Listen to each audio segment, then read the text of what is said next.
A former Facebook manager and now whistleblower Sandeep Parakilas, who was responsible for policing the network's data handling procedure in 2011 to 2012, has said he had warned senior executives about user data protection issues, but Facebook had turned a blind eye to them. Now, Facebook has been rocked this week by a whistleblower who said Cambridge Analytica, which Trump hired for the 2016 campaign, improperly accessed information on Facebook users to build detailed profiles on American voters. US President Donald Trump has defended his congratulations to Vladimir Putin on the Russian president's disputed re-election victory. Trump said he wants Putin's help in solving crises from North Korea to Syria and beyond.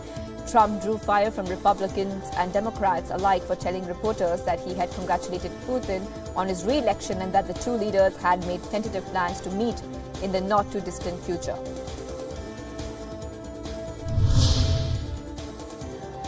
European Council President Donald Tusk has said he did not congratulate Russian President Vladimir Putin on his reappointment because of the Salisbury nerve agent attack. Tusk, a former Polish Prime Minister, said he was not in the mood to celebrate after what London said was the poisoning of a former Russian spy in England directed by Moscow.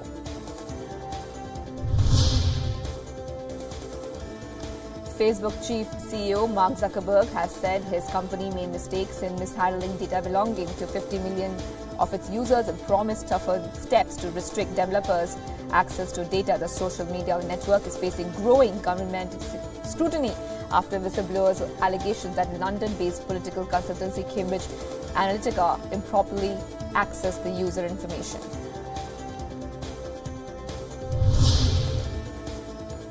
Millions of commuters along the U.S. East Coast face another round of heavy snow and gusty winds as a fourth major snowstorm hits the region this month. The storm led to closure of schools, grounding of flights, and halting buses and trains. Other cities, including Boston and Washington area, were getting lighter snowfall.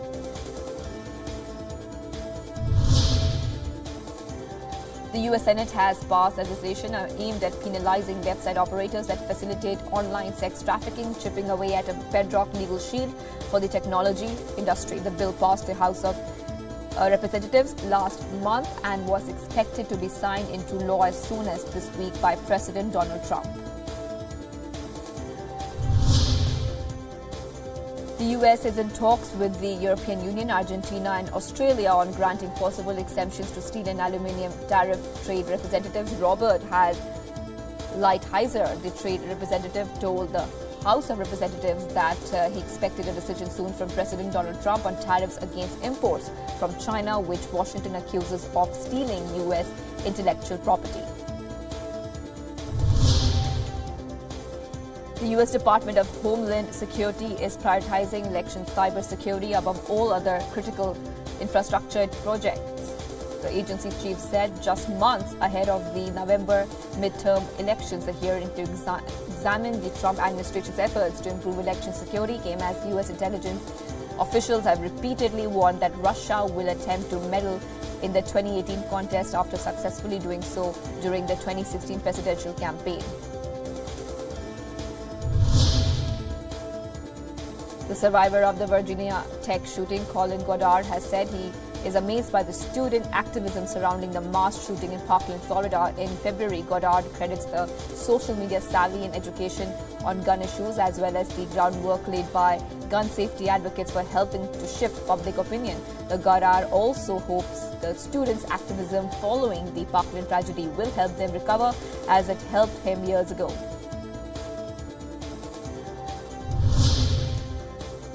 A 23-year-old man suspected of a 3-week bombing campaign in Texas that killed 2 people and injured 5 others before blowing himself up has been identified as Anthony Condit. Police ordered residents living within 5 blocks of the structure to evacuate as they continue to search the house.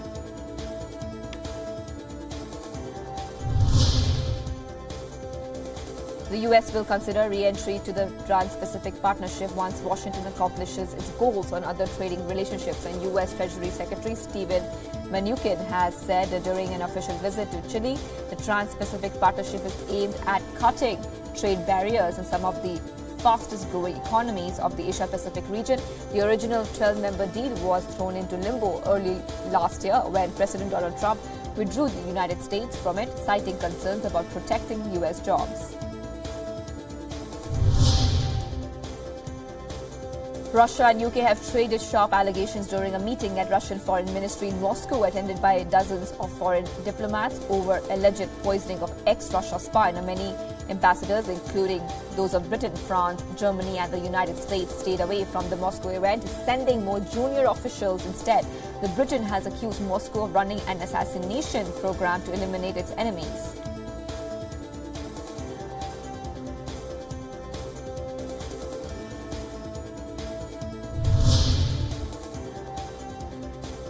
Inspectors from the Organization for the Prohibition of Chemical Weapons began work at the scene of the nerve-agent attack on former Russian agent Sergei Skripal in the English city of Salisbury. The inspectors arrived at the Mills pub in Salisbury, where Skripal and his daughter Yulia had a drink on March 4th. The Skripals were later found unconscious on a bench outside the Maltings shopping centre. They remain critically ill in hospital right now.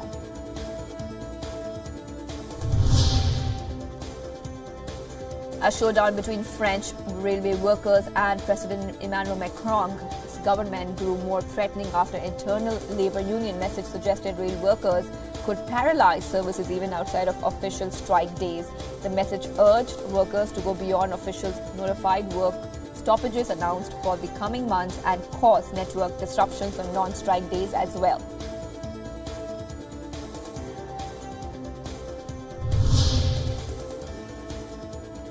Peru's President Pedro Pablo Kuczynski announced his resignation Wednesday in an address to the nation the day before he was to face an impeachment vote in Congress. The 79-year-old former Wall Street banker, under fire over his links to Brazilian construction giant Odebrecht, denied allegations of bribe-taking but said his resignation was the best thing for the country. Scores of Nigerian schoolgirls freed by Boko Haram terrorists are travelling to the capital, Abuja. The girls captured a month ago were abruptly set free by terrorists who gave no reason for their release. Several of the girls said some of their friends had died in captivity and one was still being held.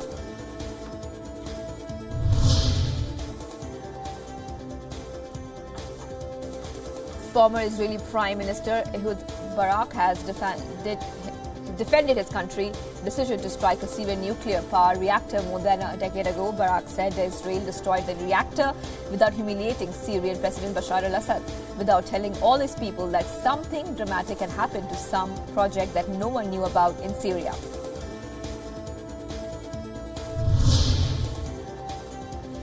The Israeli military has formally acknowledged its destruction of a suspected Syrian nuclear reactor in 2007, saying the airstrike removed a major threat to Israel and the region. The announcement about Operation Out of the Box was made after Israeli military censors lifted more than a 10-year order that had barred Israeli officials from discussing it.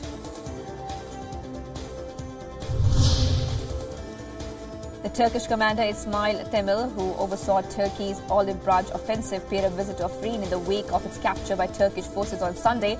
A video showed the commander posing for photographs as a large Turkish flag draped from the balcony of the governor's office. He was also shown greeting children in the town and handing over aid.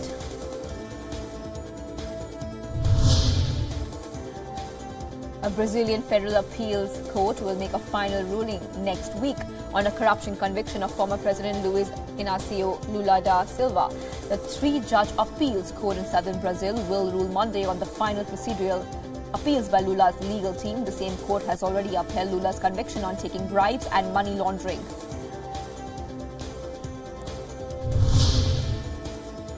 A crew of astronauts blasted off on Wednesday on board a Soyuz capsule headed for the International Space Station. NASA astronauts Drew Fostel and Ricky Arnold and Oleg Artemyev of the Russian Space Agency Roscosmos are scheduled to dock at the International Space Station on Friday.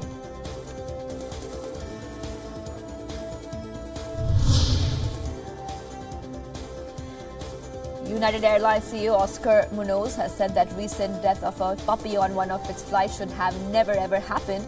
On March 12th, United Airlines suffered a public relations nightmare when a French bulldog puppy died after a flight attendant ordered the owner to put the dog's carrying case in the overhead storage during a flight.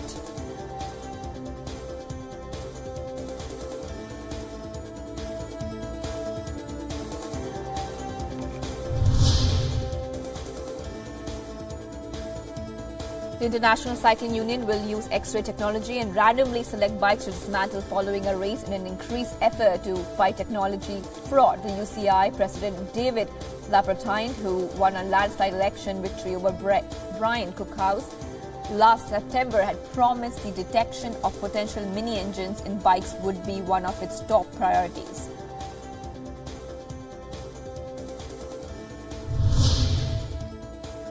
Shifting focus to news from India, moving to quell apprehensions on Aadhaar, the central government has assured the Supreme Court that personal data collected from millions of people is safe from breach in storage facilities barricaded behind 5 feet thick walls. Appearing before a constitutional bench led by Chief Justice of India, Deepak Mishra, Attorney General K.K. Venugopal urged the Apex Court to spare some time for the UIDAI to conduct a PowerPoint presentation in open court to quell apprehensions.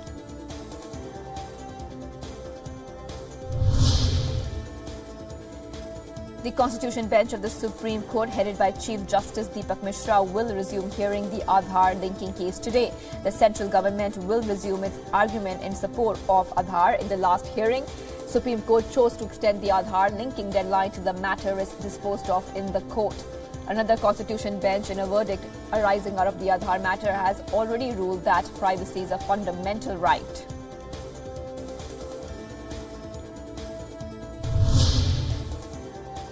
German President Frank-Walter Steinmeier is arriving on a 5-day India visit from today. The German president's visit will focus on boosting economic and strategic ties between the two nations. Germany is India's largest trade partner in the European Union. During his visit, the German president will meet with Indian Prime Minister Narendra Modi, Vice President Venkaiah Naidu and External Affairs Minister Sushma Swaraj. 4 terrorists were killed by the security forces in an encounter in Kupwara's Halmateb area on Wednesday. 2 Jammu and Kashmir policemen and 3 army personnel were martyred in the operation. The Indian Army's para-commandos also participated in the encounter. The encounter started when terrorists fired at a joint party of the Army and Special Operations Group of Jammu and Kashmir Police. Former Karnataka Chief Minister B.S. Yediyurappa has accused Congress of dividing the Lingayat community for political gain ahead of the state assembly polls scheduled this year. Yediyurappa said it was Chief Minister Siddaramaiah who is playing with the emotions of the people and dividing the society for electoral gains. Yediyurappa said he has never signed any document seeking a separate religious status for the Veershaiva Lingayats previously.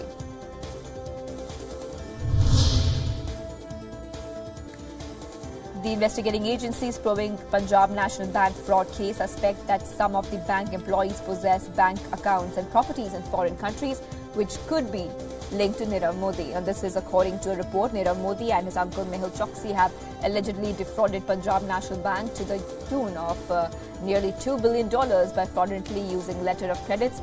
According to a report by PNB seeking legal opinion on the matter to initiate a probe against some of the employees. The Government of India has filed an affidavit in the Delhi High Court opposing minority TAN Jamia Millia Islamic University. The centre has reportedly moved the court against the National Commission for Minority Educational Institutions, recommended declaring Jamia University as a minority institution. In 2011, the Human Resource Development Ministry under the then Minister Kapil Sibal had submitted an affidavit in court stating that the government respects the declaration made by the NCMEI.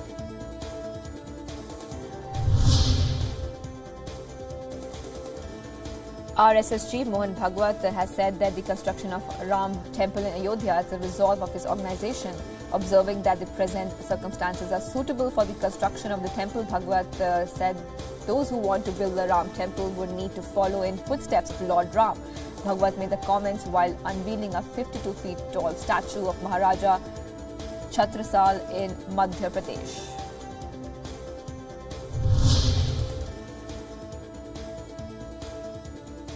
For the 4th time in a row, Hyderabad has been ranked the best city in India to live in. This is according to a Mercer's Quality of Living Rankings 2018. Now, Hyderabad has been ranked 142 in the last of all the countries in the world, sharing a spot with Pune. While Pune was ranked 151 last year, Hyderabad was ranked 144. Now, both cities have managed to improve their quality of living.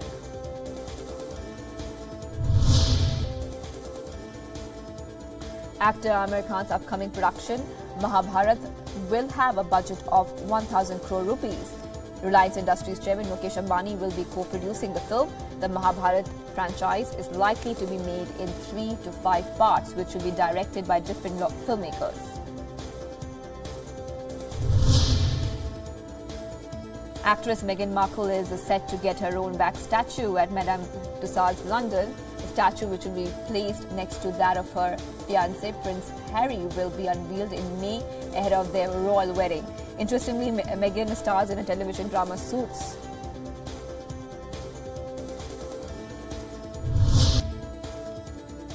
Cynthia Nixon, the US actress who shot to fame as a workaholic lawyer Miranda on Sex and the City, jumped into the race for New York governor, unveiling a progressive platform championing economic equality and big business. The 51-year-old declared her candidacy with a 2-minute campaign video posted on Twitter.